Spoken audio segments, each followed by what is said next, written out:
Oh! O yan! Ang ganda-ganda mo na, Marimar! Sino ka dyan? Oh, Pak! Ah! Pwede na panlaban pang pageant. From the Philippines! Miss Universe 2024! Marimar!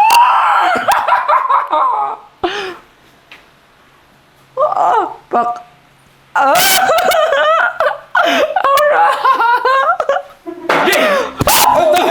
Ano ba nadadala? Tagal ko na sinabi sa'yo. Ha? Ayoko na lalaki. Aray ko! Kuya! Bakit hindi mo kasi matanggap na ganito ako? Na Marimar ako!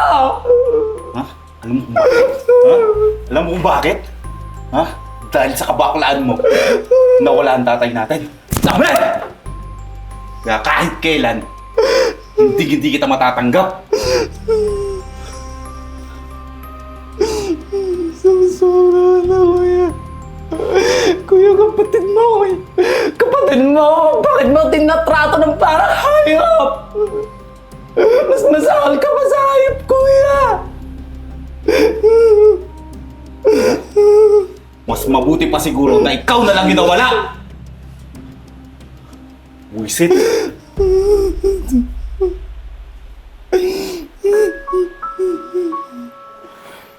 Oh, Beshi, ba't ang dami mo nang pasa sa mukha? Ito, Beshi. Ginombag ka na naman ng kuya mo, ano? Oo. Nawala tuloy yung ganda ko. Eh kasi naman, Beshi, ewan ko ba dun sa kapatid ko? Hindi niya matanggap na may matris din ako. Ako, Beshi, may matris ka talaga. Oo, kaya nga, hindi nga niya matanggap. Kaya yun, nahuli niya ako ng B-makeup. Tapos, binugbog ako. Hindi pa siya nakontento. Binanatan ako dun sa kwarto. Oo, naman ang Beshi ko. Dapat pinabarangay mo ng kuya mo. Beshi. O bakit tayo mong pabarangay? Mahal na mahal ko yun eh. Mahal na mahal mo, pero binubugbog ka naman. Alam mo, Beshi, tigil mo yung pagdadrama mo. Babalik rin yung tunay mong ganda. Beshi, may mga customer pa tayo dun, no? Tara na, unahin muna natin yun. Tara, para may pang lalaki tayo. Ang hilig mo sa lalaki, malandi ka. Tara na! Kapala, madam, itong Beshi ko pala yung mag-aayos muna sa'yo, ha? Naku, madam, huwag ka mag-alala. Magaling to, ah. Siyempre naman, Beshi. Talaga ba? Opo, madam. Ano ka ba, madam? Asa pa na, madam? Iwan ko na kayo at marami akong customer. Andiyan ba yung papa ko? Sige, Beshi. Ingat ka. Thank you ha.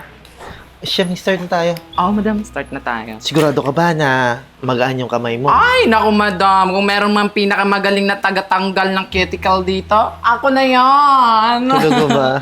Teka lang, may iba tayo bago mag-start.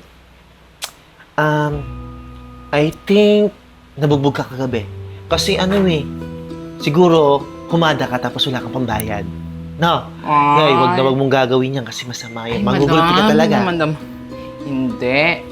Ganito kasi yun. Sige, start Gusto mo ba malaman yung istorya ng buhay ko? Mala MMK. Naku, wag na kasi baka abutin pa tayo ng isang taon. Hindi, ano na lang. Summarize! Summary, yeah. Summarize. Sige. Actually, madam, alam mo naman, yung mga kagaya natin ganyan, ilalait-lait dito sa mundo. Actually, nakukuha ko yun mismo sa family ko. Yung daddy ko, hindi ako tanggap. Pati yung kapatid ko, hindi tanggap. Kaya ayun, nachigibaws yung daddy ko ng hindi tanggap yung buong pagkatao ko. Eh, yung kuya ko naman, hindi din niya tanggap yung pagkatao ko na ganito ako. Kaya ayun, lagi niya akong binubugbog. Pero, alam mo, madam, ayos lang yun kasi sanay naman ako sa pambubugbog eh. Kasi tuwing gabi nga, binubugbog ako ni Lando. Kaya bakla, Ana. Alam mo, natutuwa ako sa'yo. Sa kalagayan mong ganyan, sa sitwasyon mong ganyan, nakukuha ang bang biro. Alam mo, Siguro kung may makakaintindi niyan sa'yo, ako yun. Kasi, danas ko rin yan. Actually, hindi rin ako tanggap ng family ko. Pero pinatunayan ko sa kanila na kaya ko. Kaya nga, naabot ko yung mga ganito eh.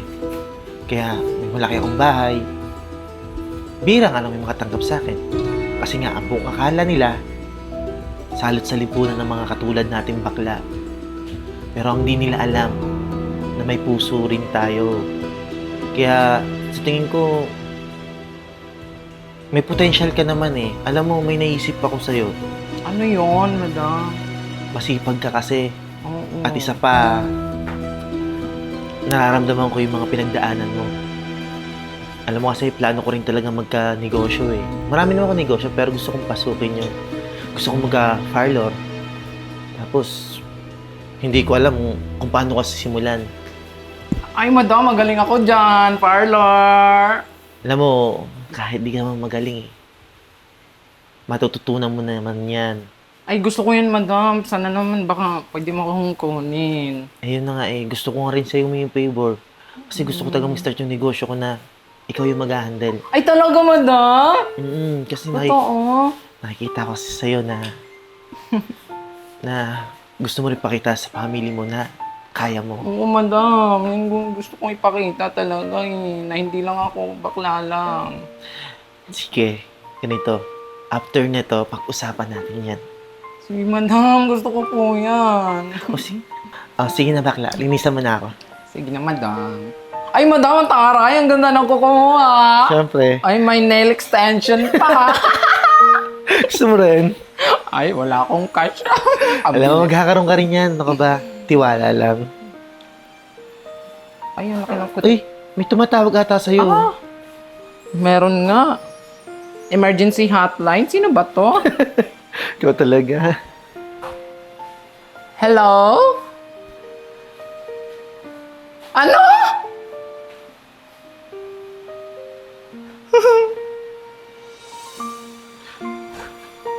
Bakla, anong nangyari? Madam, pasensya ka na. Pero hindi ko matatapos yung ano natin. Bakit? Si kuya kasi. Sinuod kasi sa ospital eh. Yung nambubugbog sa akin. Madam, pasensya na pero kailangan ko nang bumalik. Di, okay lang. Okay lang. Pero Jay, alam mo, mas sobrang natutuwa ako sa'yo. Kasi alam mo, sobrang positive kang tao. Hindi ka marunong magtanim ng sama ng loob. Kahit ganyan na yung sinasapit mo sa kuya mo. Alam mo, mas mabuti pa samahan kita. Baka makatulong ako sa'yo. Talaga, madam. Oo naman.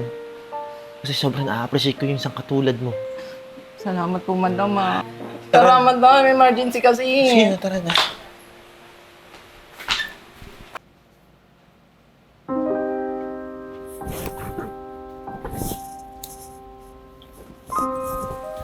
Ay, hello sir. Dok, kumusta po yung operasyon? Naku sir, huwag po kayo mag-alala. Successful po yung operation nyo. Okay na po ba yung pakaramdam nyo? Wala po bang masakit sa inyo? Nahihilo po ba kayo? Medyo masakit lang, Dok.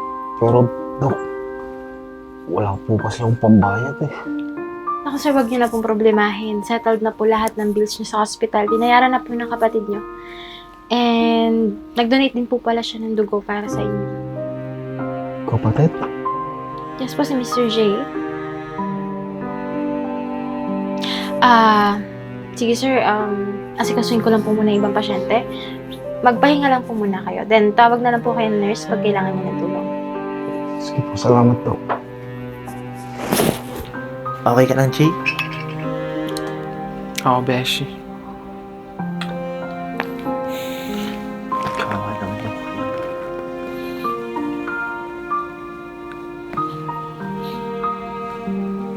Jay, Kuya.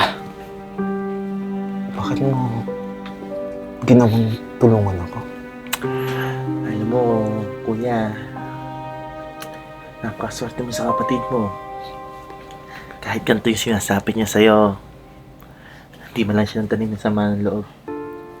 Actually, ako yung tumulong sa inyo. Kasi, naramdaman ko si Jay eh. Alam mo, naranasan ko rin yan eh. Yung hindi tanggapin ng pamilya. Pero pinatunayan ko sa kanila na kahit bakla kami, may silbi kami dito sa mundo. Sana lang kuya, matanggap mo kahit pa paano si Jay. Kasi tao lang din naman kami.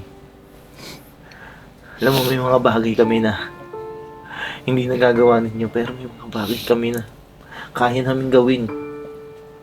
Sana kahit konti, ipagmalaki mo siya. Kuya, may iwan ko muna kayo Kasi parang medyo madrama na. Na-hurts yung feeling ko, Beshi. Okay lang ba? Magaling ka Kuya, ano? Kumusta ka na? Jay. Patawarin mo ako, ha? Patawarin mo ako sa lahat ng ginawa ko masama sa'yo. Alam mo, kuya, kahit lagi kang nagagalit sa akin kasi hindi mo ako matanggap kahit kailan hindi ako nagtatang sa ng loob sa'yo kasi kuya, pamilya tayo eh. Tsaka yung pamilya laging nagtutulungan. Hindi nagsasakitan, kuya. Jay. Patawarin mo, kuya, ha?